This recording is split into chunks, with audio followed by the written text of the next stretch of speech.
Bonjour à tous et à toutes, j'espère que vous allez bien. On se retrouve aujourd'hui pour une vidéo point lecture et en même temps une vidéo bilan lecture du mois. Parce que du coup il y a 3 romans dont je voudrais vous parler qui sont des romans dont j'ai parlé dans le dernier vlog, du coup la partie 1 du vlog du mois de juin et où j'avais pas eu le temps d'approfondir, donc du coup je voudrais vous en reparler dans cette vidéo. Et du coup je voulais en profiter pour faire un bilan, un bilan global du mois de juin. Alors du coup on commence avec le bilan global du mois. Du coup j'ai lu 15 livres, attendez parce que je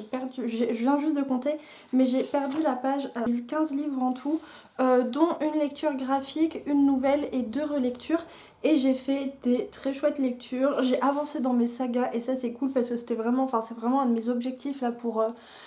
cette année. C'est vraiment avancer dans mes sagas, essayer d'en commencer un minimum possible et essayer voilà, d'avancer dans mes sagas. Donc du coup pour l'instant je m'y tiens pas trop mal, donc je suis contente. Et du coup c'était le mois de juin, c'était le mois du challenge Plus Hugo dont je vous avais déjà pas mal parlé, qui se passait notamment sur le Discord d'ailleurs, faut que je pense à... Enfin bon bref. Et c'était plutôt cool, franchement c'était sympa, j'ai fait des très chouettes lectures, on a pas mal échangé sur Discord. Alors surtout pendant les lectures communes, en fait on a surtout pas mal échangé au début du mois,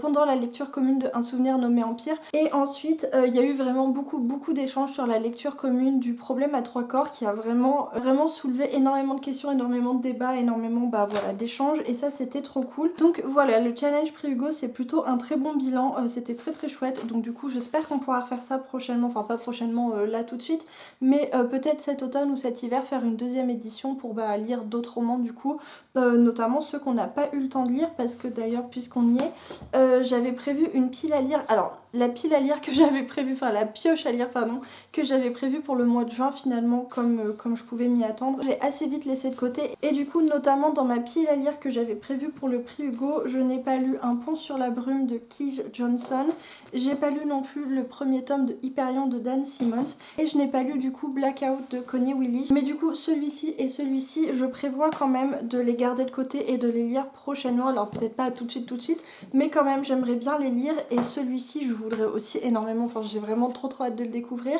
mais c'est une nouvelle saga et comme je viens de le dire, j'essaie de limiter mon nombre de sagas en cours. Enfin c'est pas que j'essaie vraiment de le limiter, mais c'est qu'il y en a, je dois être à une cinquantaine maintenant, donc du coup ce serait bien de pas en rajouter trop. Donc voilà, ça va attendre que je finisse d'autres sagas. Alors maintenant du coup pour mes meilleures et mes pires lectures du mois de juin, dans mes meilleures lectures il y a du coup les 2 tomes de Binti de Nnedi Okorafor et Un souvenir nommé Empire de Arkady Martin. Mais comme c'est des romans dont je vais vous parler en point lecture, je vous en parlerai plus tard. Sinon du coup parmi mes meilleures lectures du mois de juin, il y a le tome 3 du Trône de Fer de George Martin que j'ai vraiment adoré, que je trouve bien meilleur que le tome 2 et c'était trop cool de replonger là-dedans. J'ai aussi adoré le tome 3 de Codex Alera de Jim Butcher, vraiment j'aime énormément cette saga et le tome 3 m'a pas du tout déçu et il m'a donné hyper envie de lire le tome 4. Dans mes très bonnes lectures aussi, il y a le tome 2 de Terre de Jean-Luc Marcastel qui était vraiment très chouette.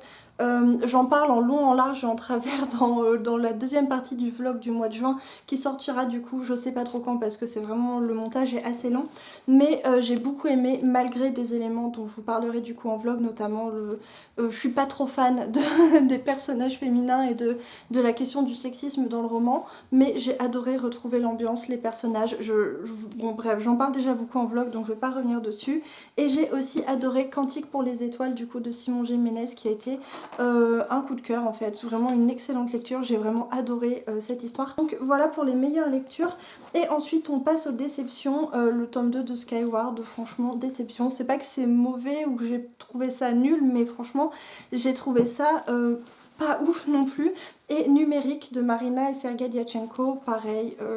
je suis tellement déçue d'avoir été déçue, mais je suis passée totalement à côté du roman parce que, je sais pas, j'ai pas aimé, je me suis ennuyée. Et du coup il y a un autre roman qui fait partie de mes déceptions, mais il fait partie des livres que je vais vous présenter en point lecture juste maintenant, donc du coup voilà, je vous en parlerai en point lecture. Alors du coup je viens de compter et il y a 19 livres qui sont rentrés dans ma pile à lire au mois de juin, donc ça compte les achats et les services presse. Et il y en a 9 que j'ai déjà lus, et sachant que j'ai lu 15 livres et que du coup j'en ai acheté, enfin ou j'en ai reçu 19, du coup ça fait un différentiel de 4 livres sur ma pile à lire. Du coup franchement ça va, il faut que j'essaie d'acheter moins que ce que je lis, mais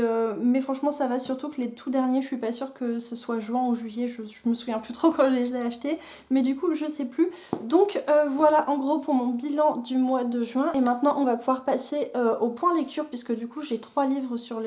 livres sur lesquels je voudrais revenir. Alors du coup je voulais revenir un petit peu sur les 2 tomes de Binti de Nnedi Okorafor qui sont du coup des romans qui sont parus chez Naos dans la collection Young Adult de chez ActuSF. Ils m'ont envoyé le tome 2 et pour profiter au maximum du tome 2, du coup je me suis motivée et j'ai relu le tome 1. Alors j'ai pas relu tout le tome 1 parce qu'en fait si vous le savez pas, mais Binti en fait c'est pas 2 romans mais c'est 3 nouvelles et du coup dans le tome 1 pardon, il y a 2 nouvelles, c'est des nouvelles qui sont assez longues et en fait disons que c'est des nouvelles mais ça se lit très bien en roman, peu importe finalement, on s'y retrouve assez facilement si on le considère comme un roman. Et du coup quand j'ai relu le tome 1, j'ai relu la deuxième nouvelle mais j'ai pas relu la première parce que je m'en souvenais assez bien. Du coup j'ai relu le tome 1 et c'était vraiment une super bonne lecture, j'avais déjà adoré le tome 1 à ma première lecture et vraiment la relecture était trop bien, j'aime trop, j'ai adoré le tome 2 aussi. J'ai vraiment en fait un coup de cœur sur cette saga parce que déjà j'aime beaucoup Nnedi Okorafor, c'est aussi l'autrice de Qui a peur de la mort que vous connaissez peut-être, qui est je crois aussi chez ActuSF mais du coup qui est plus adulte et qui est très sombre et qui parle de sujets vraiment très difficiles comme le viol. Alors Binti c'est assez sombre aussi mais quand même moins que Qui a peur de la mort et bref j'aime vraiment énormément, j'adore cette saga, j'adore l'histoire, j'adore l'univers, j'adore le personnage, j'adore les messages que fait passer l'autrice parce que c'est vraiment des romans, voilà, des romans à message, des romans sur la liberté, sur l'émancipation, sur l'identité, sur la tolérance, enfin, il y a plein de sujets qui sont abordés. Alors du coup, Binti c'est de la science-fiction young adulte, mais très différente de ce qu'on connaît nous en science-fiction young adulte occidentale, enfin même en science-fiction occidentale, puisque du coup c'est de la science-fiction qui se joint au mouvement de l'afrofuturisme. Et en fait l'afrofuturisme c'est un mouvement du coup culturel, artistique, esthétique et tout, qu'on va retrouver par exemple, et d'ailleurs c'est le seul autre exemple que je connais parce que je fais ma meuf et tout, mais en fait j'ai juste fait une petite recherche sur Google, qu'on va retrouver par exemple dans le film Black Panther de Marvel, et du coup voilà c'est un petit peu ça l'esthétique afrofuturiste par exemple, ça va être au niveau esthétique ça va être très coloré, assez foisonnant, en fait ça va être des œuvres, donc du coup des romans ou des films qui vont mettre en scène du coup des personnages noirs, qui vont mettre en scène et vont donner de l'importance à la culture de certains pays d'Afrique, enfin du coup en fonction de là où l'histoire se passe, et notamment en ce qui concerne l'aspect un petit peu science-fiction, la particularité c'est que du coup va y avoir,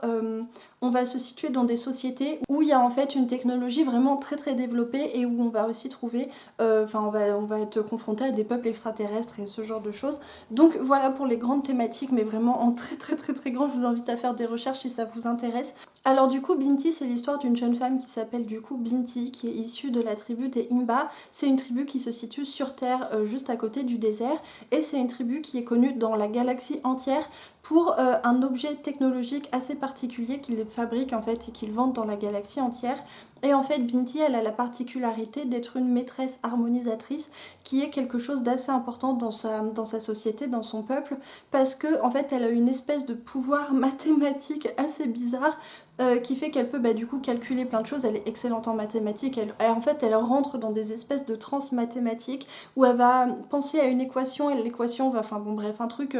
une espèce de pouvoir magique mathématique qui lui permet du coup de calculer des choses et qui notamment lui permet de fabriquer le fameux objet technologique pour laquelle, enfin la technologie spéciale de son village. Donc en fait elle est destinée à reprendre le magasin de son père après son père, et voilà, elle est une figure assez importante de son village, enfin, en tout cas le fait qu'elle soit une harmonisatrice ça fait d'elle quelqu'un d'assez important. En fait Binti, comme elle est vraiment extrêmement intelligente, elle a postulé à l'université intergalactique de Uzma, qui est une université du coup voilà, une université intergalactique où il y a tous les peuples extraterrestres de la galaxie qui vont là-bas pour étudier, et il se trouve qu'elle a été prise. Elle voudrait vraiment y aller, sauf que dans sa culture, dans sa famille, c'est pas très bien vu, ses parents refusent qu'elle y aille parce que dans sa culture il y a vraiment un attachement très fort à la terre de ses ancêtres, à sa famille, enfin il y a vraiment, bon il y a tout un tas de rites, de choses de leur culture qui font qu'elle devrait pas s'en aller, sauf qu'en fait comme elle a quand même très envie d'y aller, elle va y aller, elle va prendre un vaisseau spatial et elle va partir à l'université, sauf que dès le trajet dans le vaisseau ça va pas très bien se passer, elle va se retrouver mêlée à la guerre qui dure depuis déjà très longtemps entre les méduses qui sont du coup un peuple extraterrestre qui ressemble à des méduses, et les couches qui sont un peuple humain, qui sont en fait un peuple humain qui discrimine et qui voilà, qui comment dire,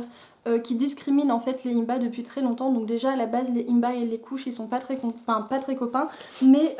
bref, elle va se retrouver au milieu de cette guerre là. Ça va super mal se passer, ça va virer au massacre et elle va se retrouver voilà, un petit peu obligée de lutter pour sa survie, mais aussi de lutter pour éviter que la guerre se propage. Et ça va amener tout un tas de, voilà, de choses, de conséquences, de péripéties. Ça va la transformer pour toujours. Je vous donne pas les détails, mais voilà. C'est des romans qui sont des romans d'apprentissage, des romans d'émancipation. On va parler de plein de choses. Il y a vraiment plein de super messages dans ces romans. On va parler du coup d'identité culturelle, mais pas que. On va parler de tolérance envers les autres et envers soi, d'acceptation, parce qu'en fait Binti il va lui arriver, enfin en fait en raison des épreuves qu'elle va traverser, ça va la changer et ça va faire qu'elle ne va plus être que Binti de la tribu des Imba, elle va devenir plus que ça, elle va devenir autre chose, un petit peu hybride en fait, et ça va vraiment parler de d'identité, d'acceptation et de trouver sa place et de... Enfin bon bref, ça va. On va tourner un petit peu autour de ces sujets-là et en fait c'est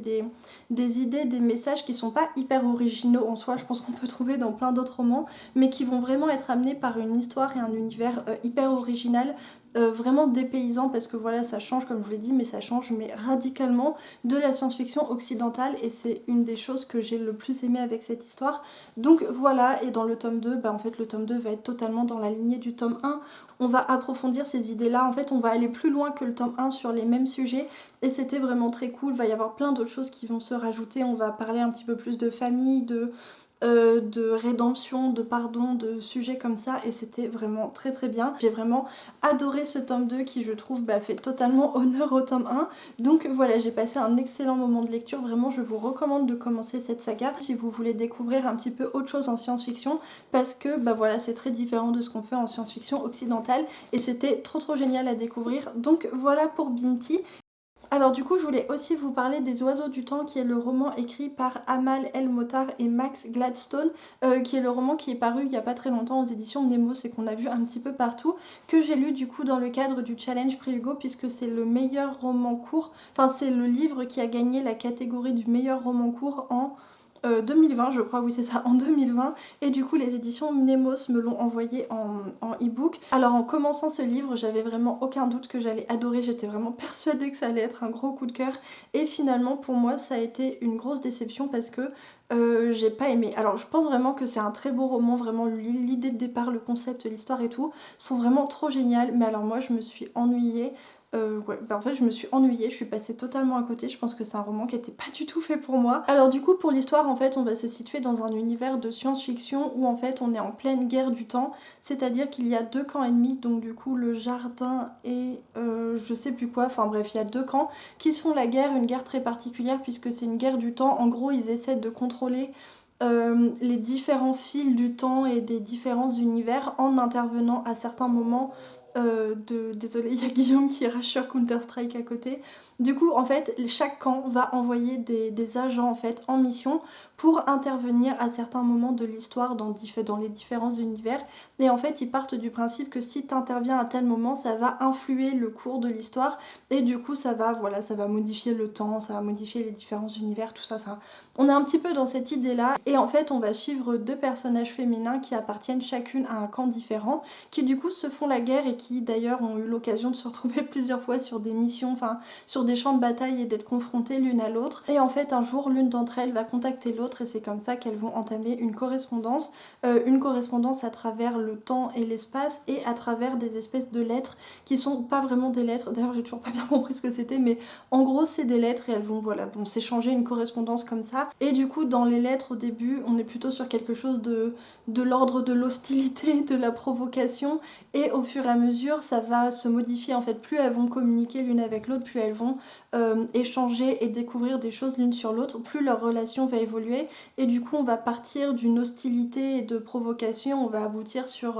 on va passer par le respect, vers la curiosité mutuelle, etc. Et voilà, de lettre en lettre elles vont commencer à avoir de plus en plus d'affection l'une pour l'autre et voilà, en gros c'est une histoire d'amour mais une histoire d'amour vraiment très particulière. Et voilà en gros pour l'histoire et vraiment je trouve l'idée incroyable, je trouve vraiment que le concept de ce roman est absolument incroyable, je trouve ça génial en fait, je trouve que l'idée est génialissime et c'est pour ça que j'étais persuadée que j'allais adorer mais finalement en pratique comme je vous l'ai dit je me suis ennuyée parce qu'en fait j'ai trouvé que c'était vraiment beaucoup trop hermétique à mon goût et un peu répétitif aussi. Parce qu'en fait, répétitif parce que finalement on est tout le temps sur le même schéma qui se répète jusqu'à un certain moment où on va un petit peu basculer, mais pendant la plus grande partie du roman ça va être ça. Et notamment au début où au moment où j'avais vraiment besoin de quelque chose pour m'accrocher et où j'ai pas eu parce que voilà, on avait ce schéma répétitif de un des deux personnages du coup va en mission accomplie ou ne peut pas accomplir sa mission et à un moment va trouver la lettre de l'autre, on va lire la lettre et ensuite on va changer, ça va être l'autre personnage qui part en mission, etc. etc. Et c'était vraiment trop répétitif pour moi et hermétique. Comment dire hermétique parce que voilà, enfin c'était pas hyper clair quand même, je sais pas comment dire autrement. En fait, j'ai eu un petit peu l'impression pendant toute ma lecture de lire un long poème symboliste dont fallait que je déchiffre tout en permanence et c'est vraiment pas quelque chose qui me plaît dans mes lectures de devoir déchiffrer en fait, alors déchiffrer un petit peu, essayer de voir au-delà des lignes, déchiffrer les métaphores, tout ça, ok, mais là j'avais l'impression que voilà, je devais tout le temps déchiffrer, que, enfin, j'ai tout le temps cette impression un petit peu confuse que je comprenais pas en fait, je comprenais pas ce qui se passait, j'arrivais à rien visualiser, vraiment je visualisais rien du tout, parfois il se passait des choses, même pas des actions incroyables, mais des actions assez normales et je comprenais juste pas ce qui se passe. Je visualisais rien et j'avais vraiment du mal à comprendre les actions, comprendre ce qui se passait, c'était tout en fait dans cet univers très étrange, en fait vraiment étrange au sens c'était pas du tout familier quoi, c'était bizarre et étrange et j'avais rien pour me raccrocher en fait, juste j'étais pas bien dans cette lecture en fait, c'est pas que c'était affreux mais je m'ennuyais, je comprenais pas, j'avais un petit peu cette impression que finalement dans tout ça les éléments, j'avais du mal à capter des éléments de compréhension pour comprendre l'univers, pour comprendre l'intrigue, pour comprendre ce qui s'était passé dans cet univers, les origines de cette guerre et tout, j'arrivais pas à capter tout ça. C'est un peu comme si les clés de compréhension de cet univers flottaient autour de moi dans une espèce de chaos poétique et c'était vraiment pas du tout mon délire.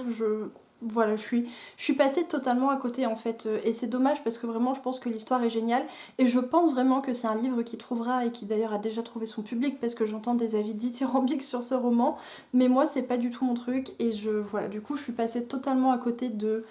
tout en fait, j'ai pas été émue par cette histoire d'amour, j'ai pas été touchée, j'ai même pas pleuré alors que je suis une vraie madeleine, je pleure tout le temps et là j'ai pas été touchée en fait, j'avais tellement l'impression d'être à côté que voilà, je suis passée à côté, voilà, je peux pas le dire autrement et c'est franchement dommage, je suis là encore assez déçue d'avoir été déçue mais je vous encourage quand même à le lire parce que si vous aimez ce genre de texte, je pense que vous aurez compris un petit peu vers quoi on va, quel genre de livre c'est, si c'est le genre de livre que vous aimez. Je pense qu'il fait partie des excellents livres de cette catégorie, mais malheureusement c'est aussi la catégorie des livres que j'aime pas. Voilà du coup pour les oiseaux du temps, et maintenant je vais pouvoir vous parler de Un souvenir nommé Empire de Arkady Martin, qui est du coup le roman qui a gagné le prix Hugo du meilleur roman en 2020, et qui est le roman qu'on a fait en première lecture commune sur pour le challenge prix Hugo début juin, et que j'ai vraiment adoré, j'ai eu un coup de cœur pour ce roman. Alors du coup dans ce roman on va suivre Maït qui est une jeune femme et qui vient juste d'être nommée ambassadrice de la station Liselle et qui va du coup être envoyée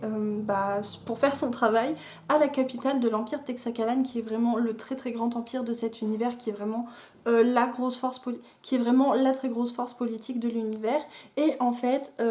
la station Liselle du coup de laquelle est originaire Maït est une petite station indépendante juste à la frontière de l'empire et qui voudrait vraiment garder son indépendance, et du coup c'est justement le travail de l'ambassadeur ou de l'ambassadrice de faire en sorte de faire un petit peu pression sur les Texacalan, enfin pas de faire pression mais voilà, de manipuler un petit peu le jeu politique pour faire en sorte que la station Liselle reste indépendante et qu'il n'y ait pas de velléité militaire de l'empire Texacalan vers la station Liselle. Donc Maït se retrouve envoyée à la capitale dans des conditions un petit peu particulières puisqu'elle y est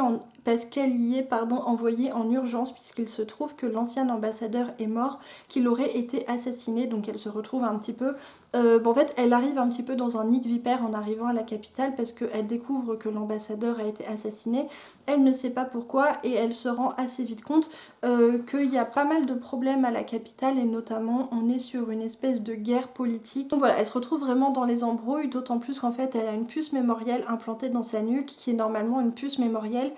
qui sauvegarde toute la mémoire des ambassadeurs précédents de façon à ce que elle ait un maximum d'informations, un maximum d'éléments pour pour accomplir à bien sa mission, sauf qu'il se trouve que sa puce mémorielle à elle va être endommagée et que ça va avoir tout un tas de conséquences catastrophiques. Donc voilà, elle se retrouve un petit peu jetée là-dedans. Alors je suis désolée pour la luminosité, on est au mois de juillet, il est 15h, mais il fait super sombre, du coup je suis allée ouvrir des fenêtres supplémentaires. Donc voilà, du coup je disais quoi? Oui, ce que j'ai vraiment adoré du coup dans ce roman, c'est l'originalité. J'ai trouvé que c'était vraiment original. J'ai trouvé que c'était génial.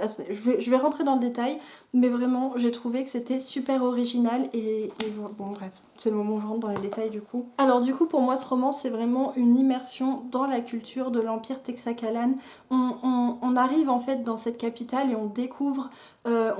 l'architecture, on découvre l'art, la littérature, la poésie,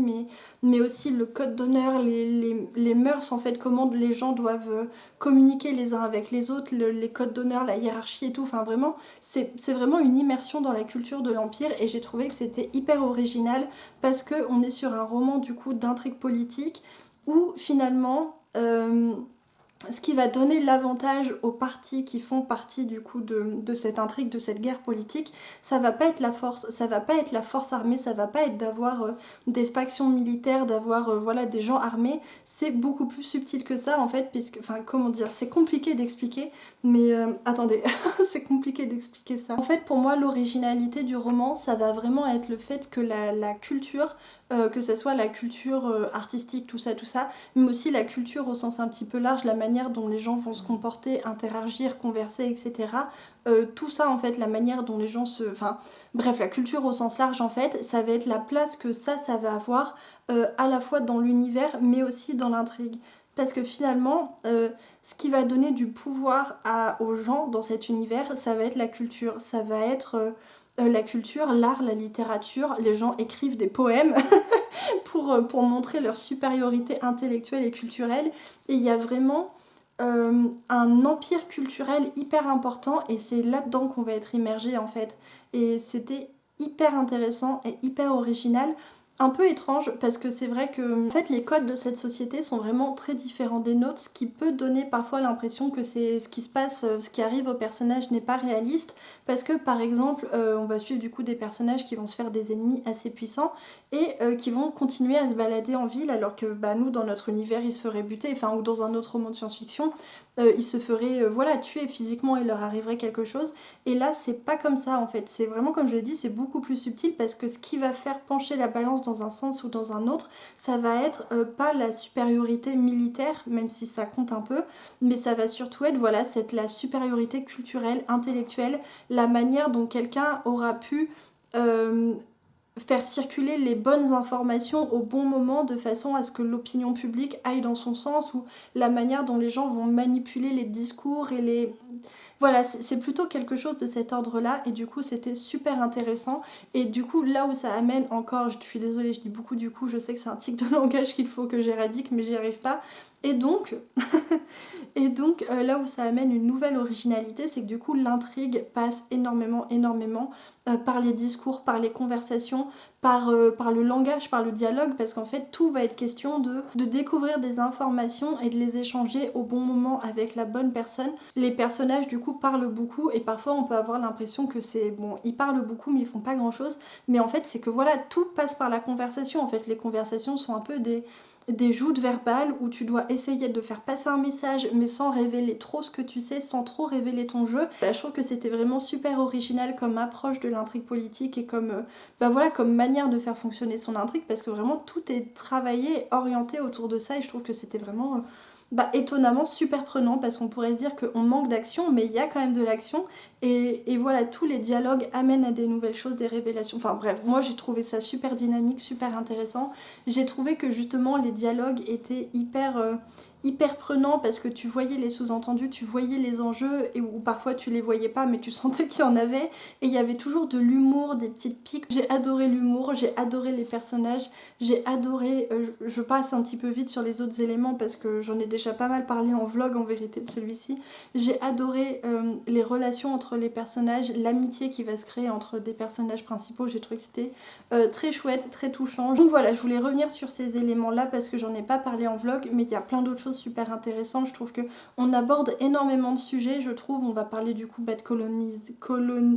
Oh là là, on va parler du coup de colonisation, on va parler d'empire culturel, d'identité, parce qu'avec le problème de puce mémorielle, il y a plein de trucs qui vont se passer à cause de ça. Donc voilà, bah du coup c'est tout pour cette vidéo, j'espère que ça vous a plu, j'espère que c'était pas trop long, parce que j'ai essayé de faire vite, mais pas trop vite non plus, parce qu'après on me reproche que je parle trop vite. Donc voilà, bref, bah du coup j'espère que ça vous a plu, je vous souhaite de bonnes lectures, une bonne semaine, et je vous retrouve bientôt. Ah là là, bon il était temps que je finisse la vidéo, et du coup je vous retrouve bientôt pour une nouvelle vidéo.